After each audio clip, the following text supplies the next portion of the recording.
Okay, Bwana asifiwe. Nawakaribisha nyote katika jina la Yesu Kristo kwa mafunzo ya siku ya leo. Ni asante kwa sababu Mungu ametutendea mema, ingawaje tumechelewa kidogo, lakini Mungu yuko pamoja nasi. Tunasomesha kutoka hapa katika Rehoboth Harvest Ministry. Tunaanza hapa Rehoboth Harvest Ministry hapa Pennsylvania, Allentown City. Kwa hivyo wapenzi, ni siku njema tujue ya kwamba tunaendelea na masomo yetu katika somo la kitabu cha Kumbukumbu ya Torati, na wiki iliyopita tuliweza kumaliza sura ya 4, na kwa hivyo leo tunaingia sura ya 5. Kwa hivyo wapenzi, tunaona ya kwamba Mungu anaenda akitufunza mambo ya ndani kabisa kulingana na vile tulivyosoma katika vitabu vile 4 ambavyo tuliwahi kusoma hapo mbeleni, kuanzia kitabu cha Mwanzo mpaka cha Exodus, Kutoka, na vile vile katika Walawi na hata Hesabu. Lakini sasa katika hii Kumbukumbu ya Torati, Mungu anatuingiza kwa undani sana ili tuweze kufafanuliwa na kuelewa hasa neno la Mungu ni nini, mstari kwa laini. Kwa hivyo leo tunaona mafunzo ya Musa ya pili, yani mahubiri yake ya pili yanaendelea, ambayo yalianza wiki jana katika sura hiyo ya 4. Wakati ambapo tulifika mstari wa 44, tuliona ya kwamba kulikuwa na kudokezewa kwa sheria za Mungu. Kwa hivyo sasa tunaendelea na tunaona agano ya mfalme mkuu, yaani the covenant of the great king. Kwa hivyo tunaanza mahali pale na tunaona agano hili litatueleza ni nini, yaani kutayarisha mpangilio wa agano ulitayarishwa namna gani. Kwa hivyo wapenzi, tukianza hapo mstari wa kwanza sura ya 5, tutaangazia juu ya agano hili, covenant. Na kwa hivyo wapenzi, Musa akawaita Israeli wote, yaani aliwaita kutoka katika hema zao waje mahali ambapo walikuwa wanakutanika pale kwenye hema ya kukutania.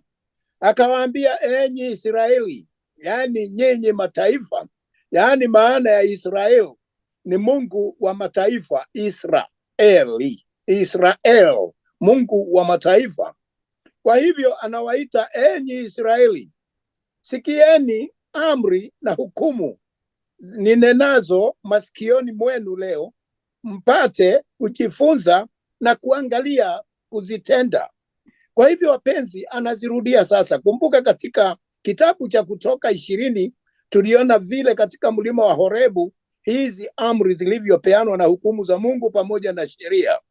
Na sasa anaingia kwa undani, anataka kuwakumbusha juu ya amri, commandment, na vile vile hukumu, judgment, ambazo wanaambiwa wasikie na masikio yao. Yaani mtu mwingine asisikie kwa niaba yako, wewe mwenyewe usikie kwa masikio yako, masikioni mwenu leo, mpate kujifunza na kuangalia, mjifunze hizi amri 10. Hata sasa tumekaa miaka hii yote katika wokovu, kuna watu ambao hawawezi kukuambia amri 10 za Mungu kuanzia 1 mpaka 10 kwa njia ya kuongea bila kusoma mahali. Lakini sasa angalia, Bwana alisema mpate kuzisikia katika masikio mwenu na mpate kujifunza, mjifundishe. Wakati unajifunza kitu, unataka kuelewa maana yake ni nini ili uweze kuwa na ufafanuzi. Kwa hivyo anaangalia na kusema baada ya kujifunza uweze kuzitenda, utende vile inafanya, vile inasema. Bwana Mungu wetu alifanya agano nasi katika Horebu. Yaani haya mambo si mageni, walikuwa wameyasikia kule Horebu, wakati ambapo unakumbuka niliwakumbusha kidogo, waliposema ya kwamba Mungu aliwaambia wajitayarishe, baada ya siku 3 waende pale mlimani naye ataongea nao. Lakini walipofika pale chini ya mlima, baada ya kusikia ngurumo na kila kitu, waliambia Musa asikize kwa niaba yao. Kwa hivyo wapenzi, Bwana hakufanya agano hili na baba zenu, mbali na sisi, yaani sisi sote tuliopo hapa tu hai. Yaani agano hili si lile ambalo lilifanywa na Musa na Abrahamu pamoja na Isaka pamoja na Yakobo. Hapana, hii agano ilifanywa na wale waliokuwepo hai siku hiyo ambayo Musa anawakumbusha. Hii agano inafanywa na nyinyi ambao mnanisikia sasa ili muweze kukumbuka kama ilivyokuwa, kwa sababu ni ya wale walio hai ndio wanaisikia, si wale waliokufa. Ahadi hii, agano hii inafanywa na wewe na mimi wakati tuko wakati huu. Ndio maana yake inasema si agano hili halikufanywa na baba zenu, hapana, mbali na sisi, yaani sisi tulio hai sasa, sisi sote tuliopo hapa ambao tuko hai. Kwa hivyo wale waliokufa mambo yao yalikwisha wakati zile, lakini sasa sisi tulio hai ndio Mungu anafanya agano hili nasi. Anatuambia ya kwamba tuzisikie amri zake na tujue hukumu zake, na isitoshe tusikie kwa masikio yetu na tuweze kuzitenda, tuweze kufanya.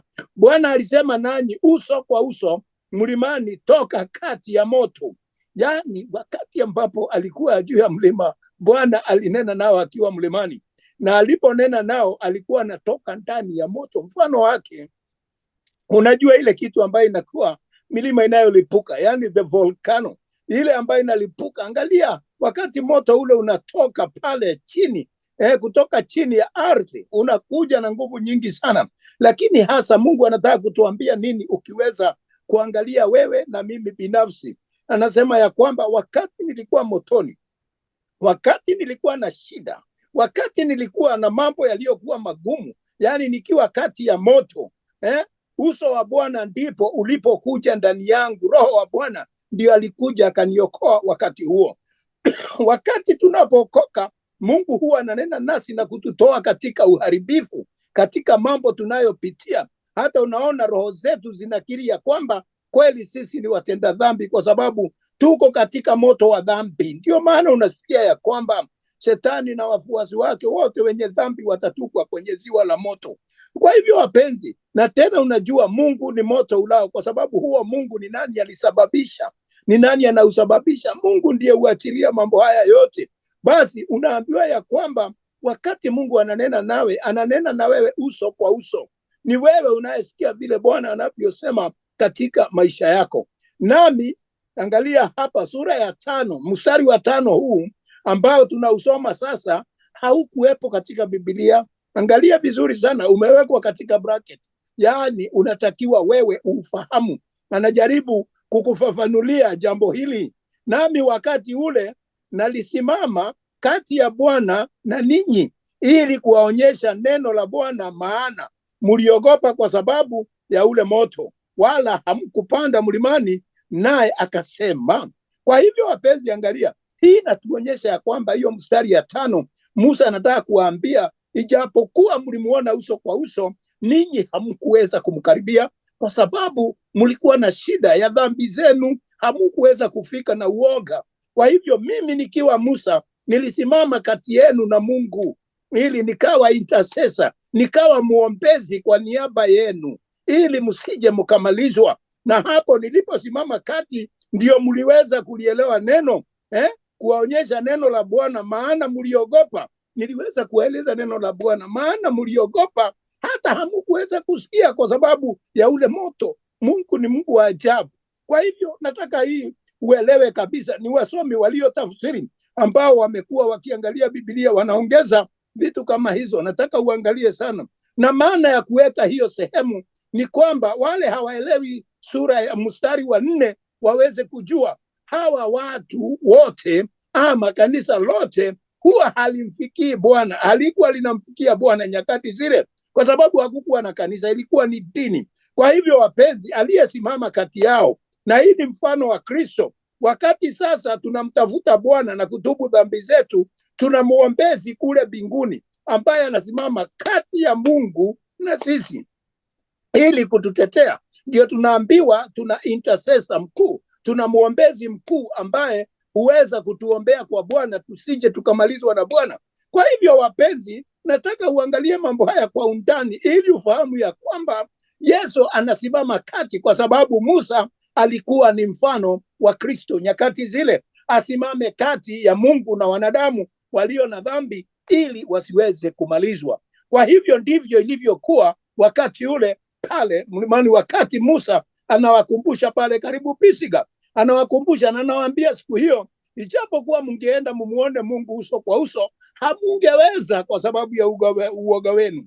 Hata siku hizi ni hivyo hivyo, wengi hawawezi kumkaribia Mungu, hata hawezi kuwakaribia. Kwa sababu gani? Wamejawa na dhambi. Mungu hawezi ingia, akiingia kati yao ni kuwamaliza tu. Na ndiyo maana tuna viti tofauti ya utetezi wa wana wa Mungu, ili kwamba, na tunaambiwa katika kanisa, katika Agano Jipya, ya kwamba Yesu amekuwa mtetezi wetu.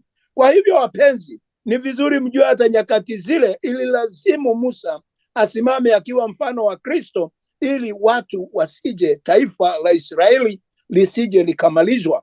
Kwa hivyo kila wakati kuna shida katika ulimwengu, wakati kuna mambo magumu katika ulimwengu, Mungu huwa ana watu ambao wanakuwa ni waombezi. Kama kwa mfano kanisa letu hili, ambapo tuna waombezi ambao huomba kila siku wakati wa jioni. Hata wakati wengine wametenda dhambi, hawajui wanaelekea wapi, wajue ya kwamba lazima katika kila kongamano la watu wa Mungu kuwe na waombezi wanaosimama mahali pale katika pengo ili kuwaombea wengine. Na ndivyo Musa alivyosimama katika pengo. Kwa hivyo wapenzi, amri ya agano, yani hii commandment of the covenant, hii amri ya agano, tukiangalia tunaona ya kwamba mimi ni Bwana, ni Mungu mwenyewe anayenena mahali hapa.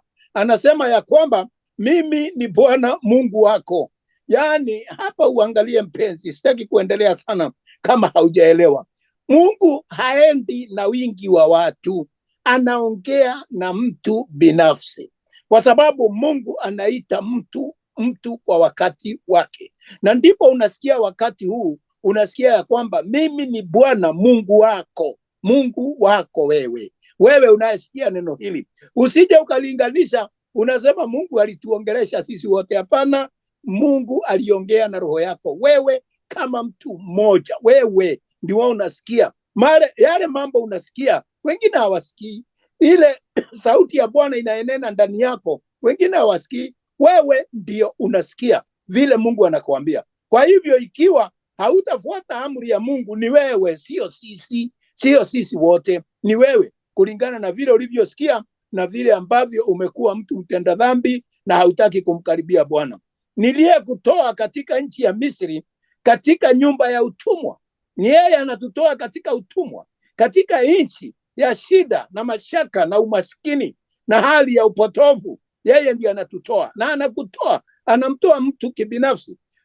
Na ndio unaona katika familia, utaona ya kwamba kwa wakati mwingi utaona pengine mume ameokoka au mke ameokoka, mwingine hajaokoka, watoto wameokoka, wazee hawajaokoka. Kwa sababu gani? Mungu huwa ananena kwa mtu binafsi. Usiwe na miungu mingine. Angalia amri za Mungu sasa tumeanza kufunzwa. Mungu anaanza kuingia ndani akipitia Musa, anatukumbusha leo katika huduma hii juu ya amri zake. Amri ya kwanza ya Mungu inasema nini? Na ndio amesema ya kwamba mimi ndimi Mungu wako. Kwa hivyo wakati ananena sasa hizi amri zake ni kwako wewe, ujue unafanya nini na kazi ya Mungu, na katika roho yako unamwamini Mungu kiasi gani. Kwa hivyo wapenzi, neno hili linakuja hivi. Amri ya kwanza anasema usiwe na miungu mingine ila mimi. Mungu ni Mungu mwenye wivu. Usichanganye Mungu wetu, usichanganye Mungu wako na miungu wengine. Vile unamwamini Mungu, vile amekutendea, mahali alikutoa wewe binafsi, mahali unajua alikutoa, na mahali ameenda akikubariki, ni wewe tu unayejua. Watu wengine wanashuhudia wakati mambo yanadhihirika katika mwili, wakati yanaonekana wazi, hapo ndio wanakuuliza kama kweli una Mungu na wanamuona Mungu wako, lakini wanaona kwa vitendo. Na ndio tuliambiwa tuwe tunatenda, tunasikia na vile vile tuzitende, na tukizitenda zinaanza kudhihirika kwa watu wengine kulingana na vile wanaona maisha yetu yalivyokuwa hapo awali na yalivyo tangu tulipookoka. Kwa hivyo amri ya kwanza ya Mungu, ukitaka kuishi maisha mazuri, ukitaka kuishi maisha yasiyo na furugu, ujue ya kwamba usiwe na miungu mingine. Mambo ya kuweka sanamu kwa nyumba ambazo unaiabudu, unaipigia magoti, unafanya nini? Mambo ya kuabudu watu, yani mwanadamu mwingine kwa sababu anakupa usaidizi, unamwabudu. Mambo kama hayo mambo kama hayo, kumwabudu mwingine. Mungu hataki. Mungu anataka umwabudu yeye peke yake.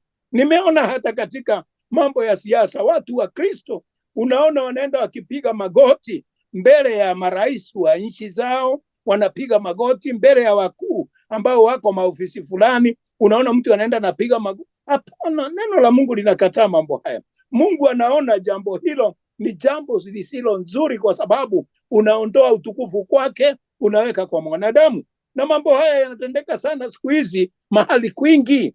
Kwa hivyo wapenzi, amri ya kwanza ya Mungu inasema usiwe na miungu mingine ila mimi. Kwa hivyo, na unasikia anasema mimi. Mimi ni kuonyesha yuko ndani yako. Ndio maana usitumie jina mimi, kwa sababu kama si mimi itakuwa sisi. Kwa hivyo wapenzi, usijifanyie sanamu ya kuchonga. Usichonge mwenyewe sanamu zako ambazo unaabudu. Kuna wengi wanaweka hirizi, wengine wanaweka zile yani mambo ya kichawi katika nguo zao. Kuna wengine yani wanaamini mambo tofauti, wengine wanaweka viunoni, wengine miguuni, wengine mahali pote katika mwili. Zingine zinachimbiwa ndani ya mwili kama zile tunaita chips, na zingine mambo haya. Usichongee sanamu mfano wa kitu chochote kilicho juu ya bingu ya binguni, kile unachoona, yani hiyo ni nyota, mwezi na jua. Vitu kama hivyo usiviabudu, usiabudu kabisa. Au kilicho chini ya dunia, ambacho kiko chini ya dunia, zile almasi za dhahabu tunazochimba kutoka chini, mambo hayo usiamini wapenzi, yani usiabudu, usiweke. Kuna mtu ambaye akiona dhahabu anagonjeka, hata hawezi kuona vizuri, anauliza hii ni yangu, yani ni kama ameiabudu hiyo. Tafadhali, ama jiwe la almasi ama mawe mengine umepewa na Mungu iweze kuwa urithi wako katika nchi uliopewa na Bwana, ili iweze kukutumikia ikiwa fedha, namna ya kupata mambo ambayo inafanyika katika mambo ya kibiashara na katika hali ya kuishi. Kwa hivyo vitu vyote vitokavyo chini ya dunia usiviabudu, ambavyo unachimba chini vinatoka chini, au kilicho majini chini ya nchi, ama hawa ni kama samaki, nyangumi na wengine. Hawa hautakiwi, wanyama walio baharini hautakiwi kuabudu. Kwa hivyo wapenzi, angalia vilivyo mbinguni, vilivyo duniani na vilivyo chini ya ardhi ya bahari. Kwa hivyo hayo hauwezi kuabudu, yaliyo chini ya maji usiabudu vitu hivyo. Na wakati unakuta mtu anaabudu, na unaviona vingi, wale wanakaa katika nchi, hata katika nchi yetu tumeona watu wakitangaza enda kwa mganga maalum namna hii atakufanyia hivi. Katika nchi hii tumeona ibada nyingi zinafanywa kwa siri. Unaweza ona mahali kumewekwa mfano wa jua, unaweza ona mahali nyingine msalaba imeongezwa madoidoi. Ina maana ya kila kitu.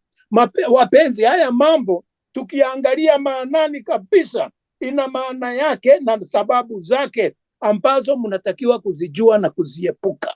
Kwa hivyo wapenzi, usiabudu chochote, usivisujudie wala kuvitumikia, yani usivipigie magoti, usiziabudu wala kuvitumikia. Utakuta watu wanapeleka hata chakula kwa sanamu katika misikiti yao na mambo kama yale.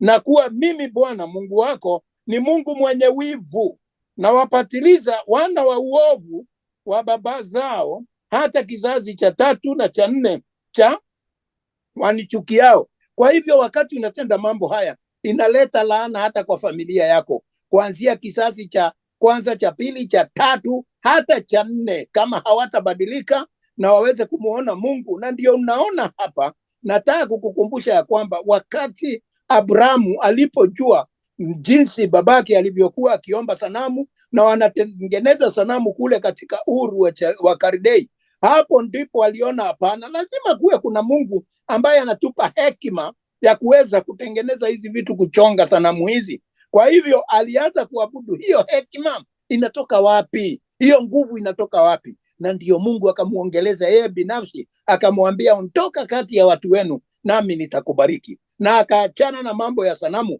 na kizazi chake kikabarikiwa mpaka siku ya leo. Kwa hivyo wapenzi, nakwambia nini? Ondoka katika hiyo mambo ya kuabudu vitu vinavyoonekana na ni kazi ya mikono yetu. Kwa hivyo nami na warehemu maelfu elfu wanipendao na kuzishika amri zangu. Bwana anasema ikiwa tutashika amri zake, uzao wetu maelfu na maelfu watabarikiwa, watarehemiwa.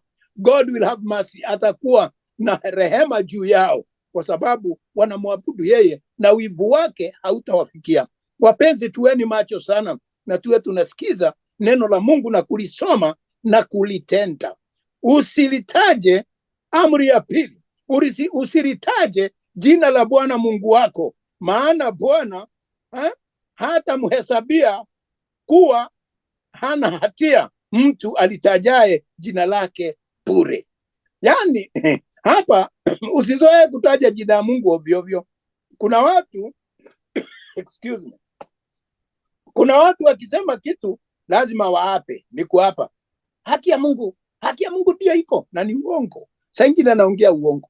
Ndio anasema usiite jina la Mungu bure, usilitaje bure. Kuna wengine utakuta hata wanalamba mdomo, haki ya Mungu wanalamba mate, wanaonyesha kidole juu. Hiyo ni laana, wapenzi.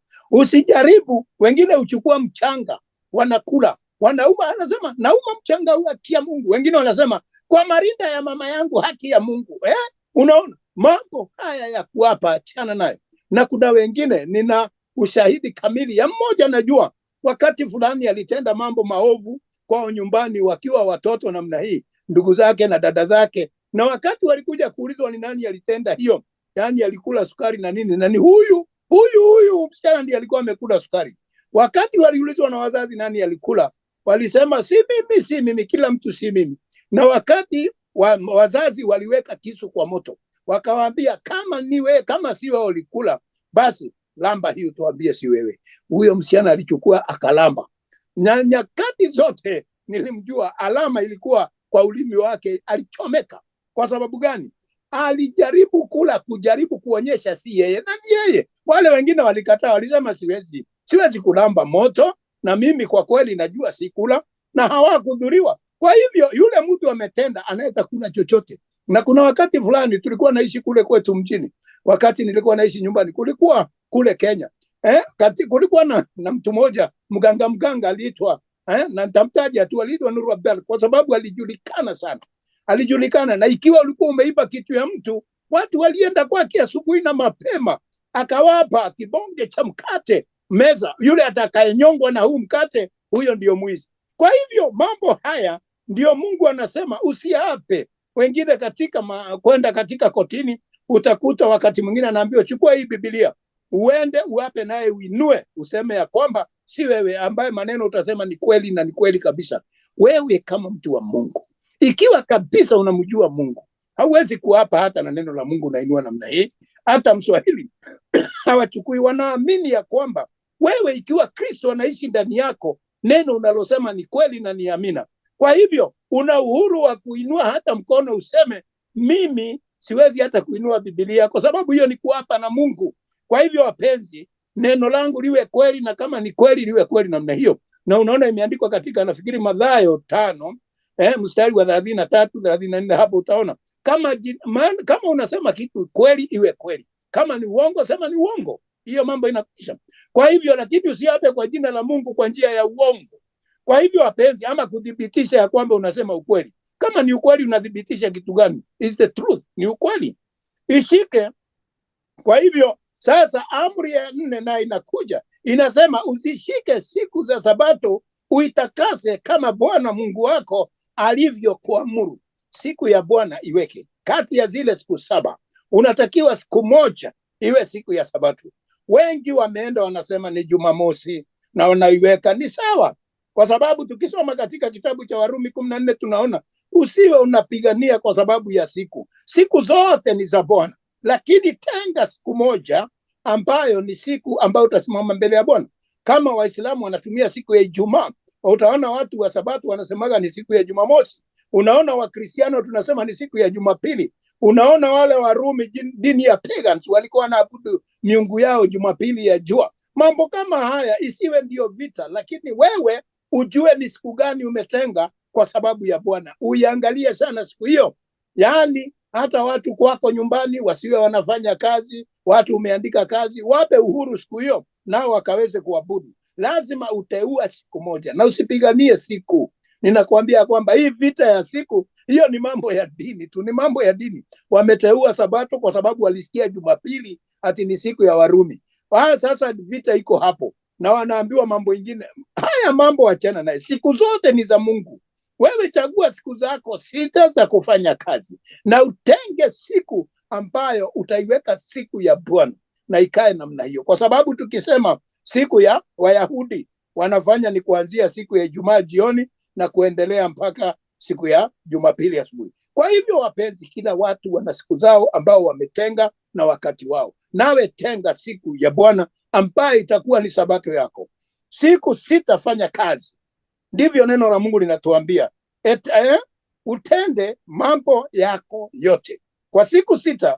Fanya kazi yako, tenda mambo yako yote ile unataka kufanya, lakini siku ya 7 ni Sabato ya Bwana Mungu wako, ni Sabato ya Bwana Mungu wako. Kwa hivyo siku ya 7 usiwe na mambo mengine katika yale uliyotenga. Kwa hivyo iwe ni siku ya Bwana, uko mbele ya Bwana, soma neno la Bwana, kaa katika maombi, fikiri juu ya Bwana, meditation, fanya mambo hayo yote. Ni siku ya Bwana ambayo umetenga, pumzika vizuri. Siku hiyo usifanye kazi yoyote, wewe wala mwanao, wewe ama mtoto wako asifanye kazi siku ya. Kwa hivyo kwa sasa jambo ambalo ningeweza kufafanua mahali pale, siku hizi watoto kama ameshakuwa mtu mzima, ameenda amekuwa na boma yake, sasa kama haukumfunza sasa na mambo yake. Sasa kwa hivyo watoto ni wakati wangali wadogo, wako chini ya mamlaka yako, ujue wasiende kazi, wasiende mahali popote, waweze kukaa pamoja nawe, ndivyo inaimanisha. Lakini mtoto akisha ama kuolewa, ameenda boma nyingine, ni mtu mzima, naye aende akaitenge siku ya Bwana kulingana na hivyo anavyosema. Wala binti yako mnayekaa naye, mtoto wa kike, asifanye kazi yoyote siku hiyo umetenga. Wala mtumwa wako, wala mtumwa, wale watumishi umeandika kazi ama umewanunua, ikiwa wewe kuna watu bado wanawatumishi katika boma zao, kwa hivyo wasifanye kazi siku hiyo. Wala mjakazi wako, huyu ni mjakazi, ni yule anayeangalia bibi wa nyumbani, yaani kumwangalia mke nyumbani. Kuna mjakazi, huyu tunamuita maid. Kwa hivyo huyu aangalilie vizuri, naye asifanye kazi ambaye anafanya kazi ndani ya nyumba.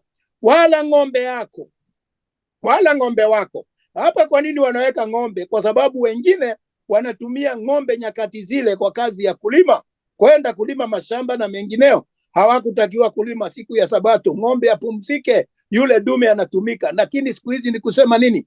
Kama una matatu, kama una zile daradara, gari za kubeba watu kutoa kituo hiki mpaka kingine, basi na zinginezo, magari ya biashara, mambo haya ndio ng'ombe yako, hiyo ndio kitu yako ambaye tutaiita ng'ombe siku hizi. Kwa hivyo wakati huo isifanye kazi, wacha driver aende akapumzike na gari yako ikae mahali inatakiwa, sababu ni siku ya Bwana. Wala punda wako, wale watenda kazi katika mashamba yako, kazi ngumu zilizomo, hali ya usafirishaji ya bidhaa ambazo unauza, mambo hayo isiendelee siku yako ya Sabato. Wala mnyama wako yeyote wanyama wote walio mbuzi, kondoo, wengine wale mnaofuga, wengine wanafuga nguruwe, wengine wanafuga kuku, wengine wanafuga mambo yote, wanasema yaliyo katika malango yako, wala mgeni aliyekuja kwako kutembea, hata kama ni wa dini gani, siku yako ambaye umeitenga kwa sababu ya kuwa Sabato ya Bwana, akiwa kwako, hata awe Muislamu awe nani, akiwa ametembea nyumbani kwako, atakaa vile nyinyi mnakaa, kwa sababu nyinyi hamtafanya kazi. Hata huyo mgeni akiwa kwangu hatafanya kazi, atakaa vile tunakaa, lakini akienda kwake akae vile yeye hukaa, kulingana na ile siku ametengea Bwana. Kwa hivyo wapenzi, na wote walio katika malango yako, wale wanaishi ndani ya area yako, wale walio kwako, wale walio chini ya mamlaka yako, ile mtumwa wako na mjakazi wako wapumzike vile vile kama wewe. Hawa wanatakiwa kupumzika. Kuna watu hawana heshima kabisa. Utawakuta katika boma zao, wakati hao wanasema ni Jumapili wanaenda kanisani, utawakuta wanaacha kazi nyumbani, wamepangia kila mtu, wewe uende mtoni ukachote maji, wewe kwenda ukalishe ng'ombe, wewe kakatie kuku, nini namna hiyo. Wanasema wapumzike kama wewe. Mambo hayo yote muifanye usiku, siku iliyotangulia kabla ya siku ya Sabato. Mambo yote iwe tayari nyumbani. Kama ni nyumba ya ng'ombe, zizi la ng'ombe, weka hiyo dhara ambayo inatumika, weka chakula chake tayari pale, ni kuwapa tu namna hiyo. Lakini usiende kuwa unapea watu kazi siku hiyo ambayo ni siku ya Sabato, ambaye Bwana anakuambia uiangalie, wapumzike kama wewe. Kwa hivyo usije ukafanya makosa ukasema hukusikia. Na ndio niliwaambia hapa, Musa anaenda akitufafanulia zaidi kuliko vile tulivyosoma pale katika Kutoka 20. Kwa hivyo sasa unaona siku ya Sabato vile unatakiwa pasiwe na mtu anafanya kazi nyumbani mwako. Nawe utakumbuka ya kuwa wewe ulikuwa mtumwa katika nchi ya Misri, na ya Bwana Mungu wako alikutoa, na ambaye Bwana Mungu wako alikutoa huko kwa mkono wake wenye nguvu na mkono ulionyoshwa. Mungu ndiye alikutoa katika uharibifu wako, katika mambo uliokuwa unapitia, katika utumwa uliokuwapo. Alifanya nini? Kwa nguvu zake, si uweza wako, si kwa sababu ya akili zako. Ulikuwa mtumwa, hata ungeweza kutoka huko, ulikuwa umeshindwa kabisa, hauwezi kujitoa, lakini kwa nguvu za Mungu ndiye alikutoa.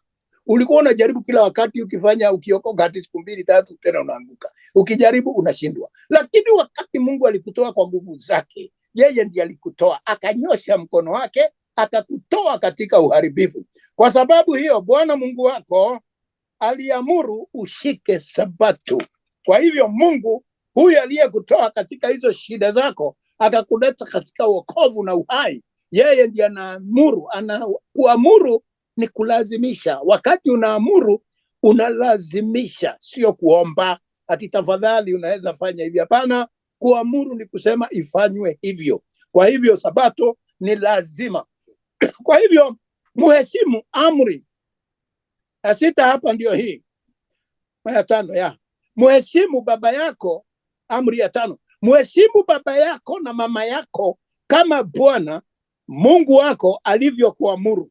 Kwa hivyo wapenzi, tunatakiwa kuheshimu wazazi wetu waliotuzaa, na hasa waliotuzaa tukiwaheshimu, hata walio wa miaka hiyo ya uzee namna hiyo kama wazazi wako, lazima uwaheshimu. Siku hizi watu hawana heshima kabisa, watoto hawana heshima kabisa. Wakiona wale wanaheshimu ni babake na mamake. Wengine hata utawakuta wanawatusi. Hata unaweza ona mama mzito anaingia katika gari na wale watoto wamekaa kwenye viti na hawezi amuka, anakatalia pale. Hivyo ndivyo Bwana anatuambia, aliye umri wa wazazi wako, huyo ni mzazi. Aliye zaidi, huyo mkuu, ni watu ambao unatakiwa kuwaheshimu. Hiyo ndio maana yake, na ndio ilikuwa katika tamaduni yetu ya Kiafrika. Wale watu tuliwaheshimu sana waliokuwa wazee wetu. Kwa hivyo hapa inasema huyu aliyekuzaa na hao uwaheshimu sana, na uwaheshimu kwa heshima zao, baba na mama. Usiwe unatofautisha. Kuna wazazi ambao wanatofautisha watoto. Wale wanaita watoto wengine ni kwa upande wa mama, wengine ni kwa upande wa baba. Inakuwa tofauti katika familia, katika nyumba hizo. Ninakuambia ya kwamba hayo hayatakikani. Muwafunze watoto vizuri, waheshimu wazazi wote wawili, baba na mama. Na vile vile tuna wale ambao tunawaita single mothers na single fathers. Hawa ambao single father hasa si wengi sana, ijapokuwa ni wale ambao waliachiwa, wajane wa kiume ambao waliachiwa watoto na wazazi wao na wake zao, pengine kwa njia ya kifo ama kuachwa tu. Familia inavunjika, mama anakimbia, anaacha watoto. Kwa hivyo na wengine wazazi wa kike walipatiwa mimba wakapata watoto, lakini wale baba za watoto hao walikataa kuwaoa, ama kukawa kuna vurugu la aina fulani. Hawa wanaambiwa waheshimu waliokuzaa, wale ulio nao, sababu huyo ndio mzazi wako. Kama hujui baba yako, heshimu mama yako, kwa sababu amesimama niaba ya wote wawili. Kwa hivyo kama ni baba yako, muheshimu namna hiyo. Kwa hivyo Mungu anasema waliokuzaa, wazazi wako uwaheshimu. Mungu wako alivyokuamuru, hivyo ndivyo Mungu ameamuru. Amesema sababu haukutoka kwa miti ukateremka ukaja tu, haukutoka kwenye giza ukaonekana tu. Iko mahali ulitoka, na iko watu walifanya hicho kitendo ili upatikane. Neno la Mungu linasema waheshimu. Waheshimu sana, usije ukaingia chini ya laana, siku zako zipate kuzidi. Ukiwaheshimu waliokuzaa, siku zako zitaongezeka, yani utaishi maisha mazuri, watakuombea dua nzuri, na hata wasipoomba na unawaheshimu katika kanuni za Mungu, tayari wewe umebarikiwa. Kwa hivyo kuna wengine hata wakumbuki wazazi wao, zaidi wale wameenda nchi za ugeni, hata wakisikia wazazi wao wana tabu hawahusiki. Wengine walio katika nchi zao wanaonisikia wakati huu, hawaendaji, walipopata kazi hawarudi nyumbani. Wazazi wanakaa kwenye nyumba za matope, wengine wanalala kwa shida, hawapati chakula, na watoto wao wanastarehe kule mijini. Tafadhali, utakufa chini ya laana. Kumbuka wazazi wako, uwaheshimu, na ndiyo amri ya pekee ambayo inasema ukiwaheshimu siku zako zitaongezeka. Kwa hivyo wapenzi, kumbuka mahali ulikotoka na uweze kupeleka heshima zake mahali pale, uweze kuwaheshimu wazazi. Lea wazazi wako kama walivyokulea, nawe upate kufanikiwa. Yaani usipoheshimu wazazi hautakuwa na siku nyingi za kuishi hapa duniani, utakufa tu hivi hivi ovyo ovyo, na vile vile hautafanikiwa. Utakuwa unatafuta pesa zinaisha, hauoni vile unafanya nazo. Ukijaribu unaona kweli unapata mshahara na kila kitu, lakini haifanyi kazi yoyote, inakuja tu inakuisha kiholela holela. Yaani unauliza kwani ni nini nililaaniwa? Kumbuka kama wazazi wako uliwatendea. Wengine walitusi wazazi wao kwa maneno, wakatusi, na pengine wazazi wakafariki. Wakati wazazi walifariki, hiyo laana ilikaa juu yao na wakawa hawatafaulu kabisa. Tafadhali tafutana na watu wa Mungu ambao wamepewa kibali, waweze kukuombea utoke chini ya hiyo laana, kwa sababu hakuna mwingine anaweza kukutoa kwa hiyo ila ni Mungu mwenyewe. Na atatoa kwa namna gani? Sababu Mungu ni Roho, akiwa kwa wale ambao wamemwagia mafuta ili waweze kutenda kazi kwa niaba yake, kama alivyomchagua Musa.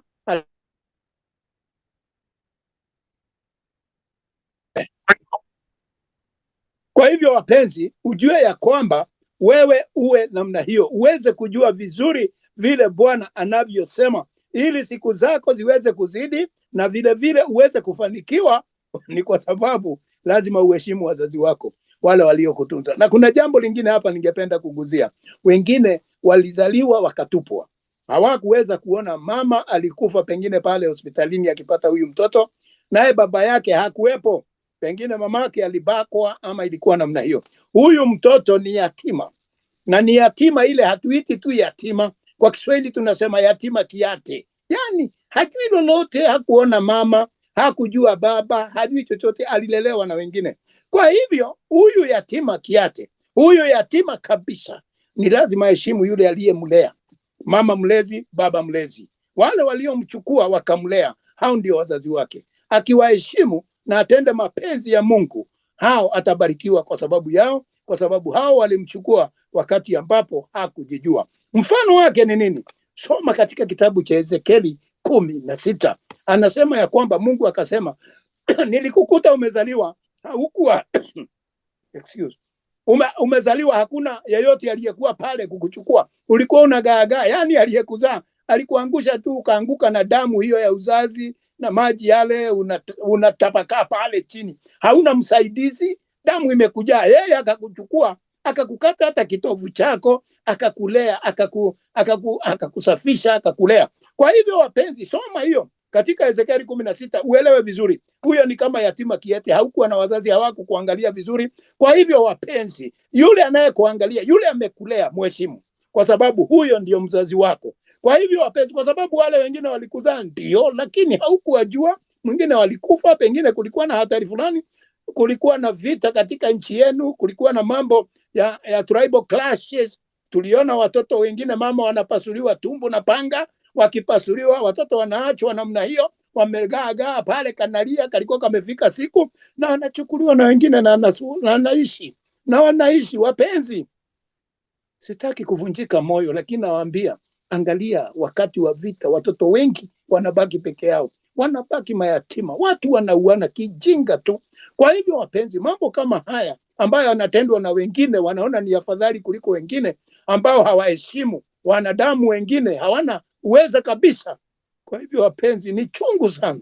Wapende wazazi wako wanaokulea mpaka unafika kiwango ambacho umefika, na katika nchi upewayo, ili nchi ambaye Mungu amekupa, yani pahali Mungu amekuweka katika ulimwengu huu na Bwana Mungu wako, uweze kufanikiwa, uweze kufaulu. Yani kazi utakayofanya Mungu akubariki. Kama ni kaploti, kama ni kazi unayofanya, kama ni pale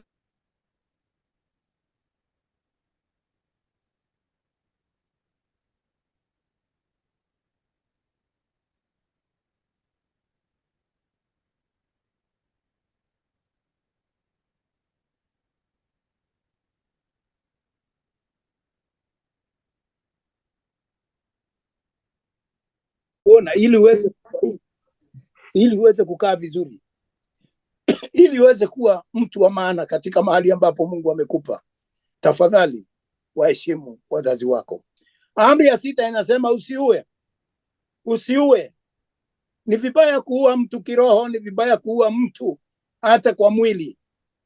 Usiue mtu, usiwe mtu wa kuua watu. Wakati mwingine ukiomba, wengine wakienda maombi wanaendaga wamefunga majina ya watu, kuwaombea huko na kutupa mtoni na mambo kama hayo, kwenda kuwafunga na katika mafundo na mambo mengine, na wanashiriki pamoja katika makanisa moja. Usiwe muuaji wewe. Watu wanaoua kiroho, watu wanaoua mwili, Mungu, hiyo ni laana. Usiwe, sababu moyo si wako.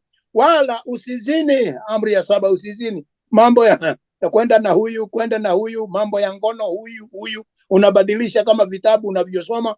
Wewe jihadhari sana, usiwe mtu wa namna hiyo, kwa sababu mtu hataki. Mungu hapendi mchanganyiko wa mbegu. Mungu hapendi. Kuna mambo mengi ambayo ningefunza kuhusu mambo ya uzinifu, inakuja namna gani, vile watoto wanazaliwa katika shida na mambo mengine. Kwa hivyo kuna mambo ya ndani sana mahali pale, na Mungu atatusaidia wakati moja katika masomo ya wadada na wandugu couples kuweza kufundisha juu ya usizini. Kuna siri kubwa sana ndani yake. Kwa nini Bwana anasema hivyo? Usifanye hivyo. Kama una mchumba wako, tafadhali tosheka na mchumba wako, kwa sababu katika ile hali ya kwenda kuzaa kuna mambo yanahusika, na mambo haya utakuta ya kwamba wakati kama mtu ameenda ngono na watu wengi sana zaidi wa mama, utakuta ya kwamba zile genetics, zile genes, zile jinsia za wale wanaume wanaingia ndani yake. Utakuta ya kwamba hizo kuna zingine zinabaki katika pahali pale, na wakati huyu mwingine wanaendelea namna hii, wakati mtoto atazaliwa anakuwa amechukua jinsi zingine, hata hamuelewi ni za nani zilipita. Kuna mambo ya ndani, siguzii sana kwa ndani sasa, lakini fanya vile Bwana anasema, usizini. Kwa hivyo unaweza kuwa unazaa watoto wengine hata ufahamu ni mambo ya jinsia, yani genealogy inakuja. Kwa nini? Kwa sababu ya ungano lile la hali ya mtu kutosheka na yule ambaye wameoana naye ama walianza mipango ile zamani. Kwa hivyo haya mambo yote tumesamehewa na Mungu kwa neema tu. Ametusamehe kwa sababu wengi walitenda mambo ambaye ni maovu kabisa. Lakini ikiwa umeshaokoka, jua hizi kanuni na usirudie tena katika dhambi. Kutenda dhambi sio dhambi, neno linasema namna hiyo, lakini kurudia dhambi ndio dhambi zaidi. Mungu anawadharau sana wale ambao saa yote wanarudi nyuma, wanarudi katika mambo waliotolewa. Wanasema ni kama mbwa anayerudia matapishi yake. Kwa hivyo wapenzi, usirudie. Kama Mungu amekutakasa, kaa katika utakaso na katika utaua vile Mungu anavyotaka. Wala usiibe wewe, usiwe mwizi wewe. Kagwaro, usiwe mwizi, mtu wa kutamani mali ya wengine, vitu za wengine. Fanya kazi uweze kupata kilicho chako. Fanya kazi upate kwa njia safi. Kuna wizi wa aina nyingi sana. Wizi kama watu wameandikwa mahali kazi, kuna wizi ule tunaita wa makaratasi. Wanaiba na vocha na nini, uongo tu. Wakipewa impress wanaenda wanadanganya, wananunua marisiti huko kwa mahoteli, wanakuja wanaandika namba za uongo ili wachukue pesa za haramu. Wewe mwizi. Kwa hivyo kuna mambo mengine, kuingia shamba ya watu unachukua kitu bila haki, wewe ni mwizi. Unaenda shamba la watu unavuna, unaenda kuchoma mahindi mchana na unauza unapata faida na si shamba yako, wewe ni mwizi. Kuna wizi wa aina nyingi. Wewe unachukua mali ya jirani, unaenda unaiba, yani mambo kama haya, na hata kusukuma wengine katika mipaka, watoto mayatima na nini, mpaka ya shamba unasukuma ili upate chakula kutoka upande wake. Wewe ni mwizi tu. Kwa hivyo kuna mambo mengi ya wizi tu. Sitaki kutaja mengi, lakini nimekuguzia sababu sahihi mafunzo. Kwa hivyo wapenzi, tunaambia usiibe kitu kisicho chako, achana nacho, usiwe na tamaa. Hata ukikuta kimeanguka njiani, kwani unachukua? Kama unachukua, peleka pahali ambapo mwenyewe anaweza kupata, ama ukipata ni kibeti cha mtu kimeanguka, kuna namba zake na anwani, mpigie simu umwambie kuna kitu chako nilipata, tafadhali njoo ukipate. Huyo mtu mwenye hekima na mtu ambaye ni wa ukweli, mtu mwenye haki. Wala usimshuhudie jirani yako uongo, usiende kutoa ushahidi wa uongo. Kuna watu wengine wanapenda kutoa ushahidi kwa mambo ambayo hayahusu, mambo ya uongo tu. Wanatumiwa. Angalia mfano mzuri ni katika kitabu cha Wafalme, wakati wa Ahab. Wakati ambapo Ahab alitamani shamba la yule kijana alikuwa anaitwa Naboth. Wakati Naboth alisema mimi siwezi kukuuzia hii shamba unibadilishie, hapana, kwa sababu ni urithi wangu ambao nilipewa na wazazi wangu na nilikuta hapo. Naboth wakati Ahabu alienda, aliambia mke wake, amevunjika moyo hivi tu, akamwambia mke alikuwa katili, kitu kibaya, Jezebel. Alimwambia lala hapo, hiyo kitu kidogo inakusumbua. Alilipa watu, akawaambia watoe ushahidi wa uongo. Walipotoa ushahidi wa uongo, Naboth akauawa, akapigwa na mawe. Na hivyo hivyo watu wengine hata wanaitwa kotini, wanalipwa, wengine wanafanywa kuogopa, wanaenda kutoa ushahidi ya uongo kuhusu mtu, anatangaza uongo, unaongea mambo kabisa na umepangiliwa vile utasema. Wewe ni haramu, wewe haramu. Usikubali kutoa ushahidi wa aina hiyo.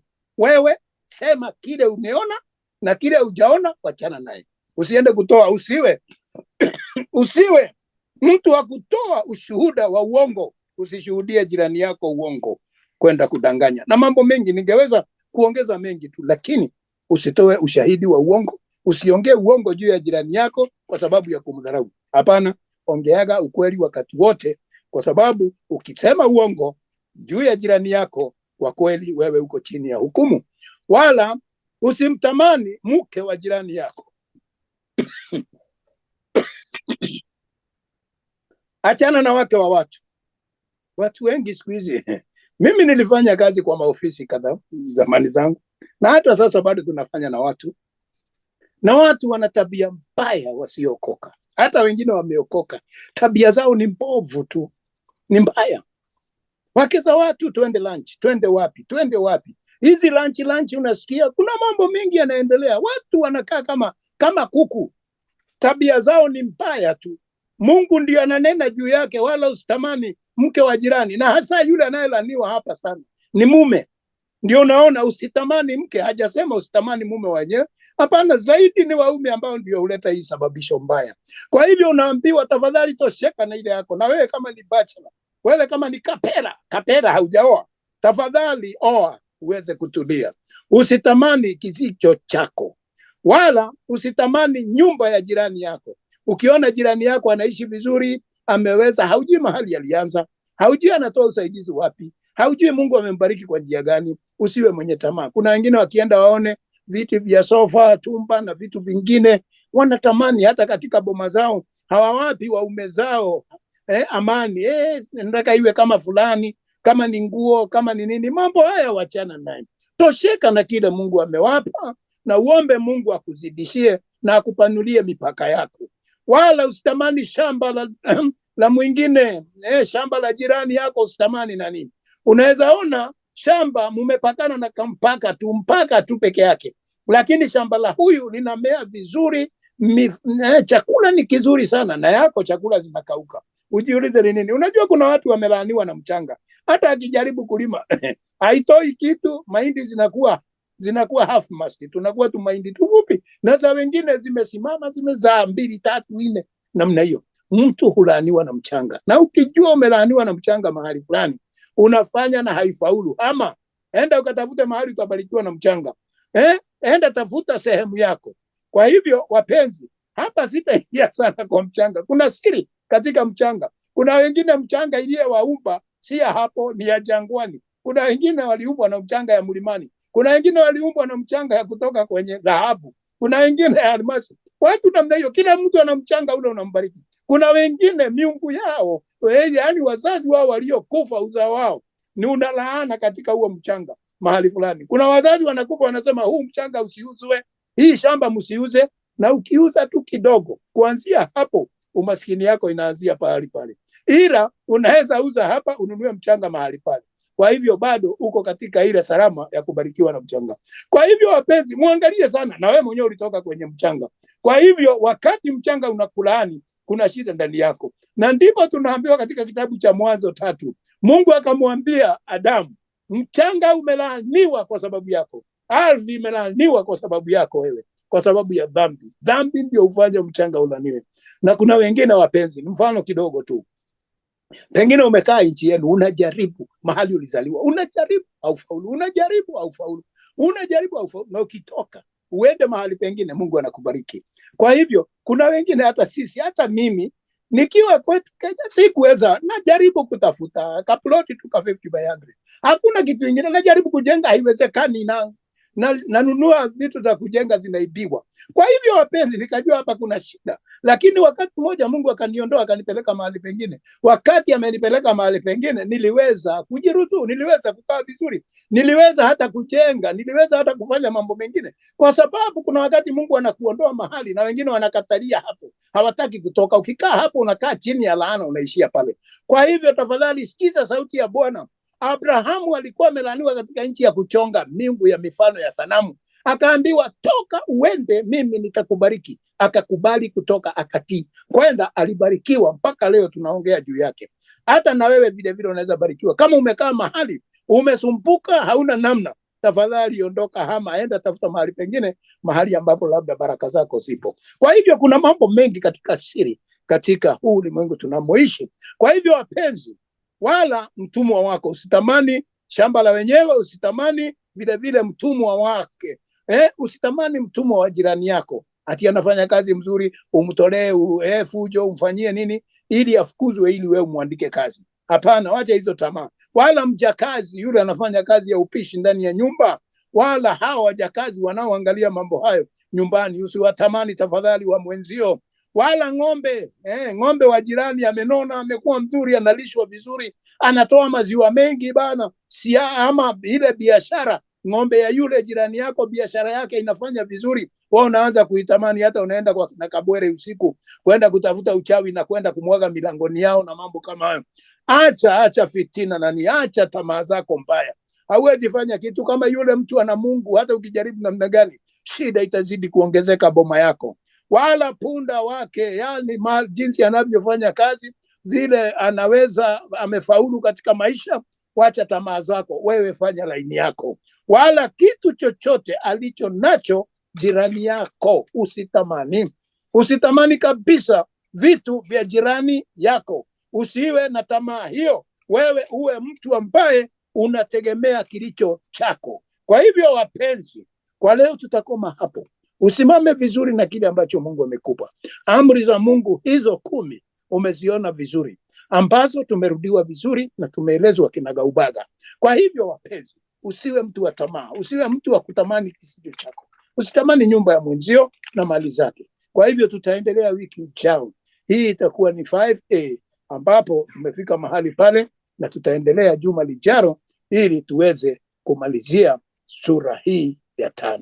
Mungu abariki sana, awainue. Ziweke amri za Mungu, ziangalie sana, zirudie mara tena, uweze kuwa na ufahamu zaidi na ufunuo katika Kristo Yesu. Sababu tukifuata hizo ndipo tunaweza kufaulu na tunaondoka katika hukumu. Mungu abariki.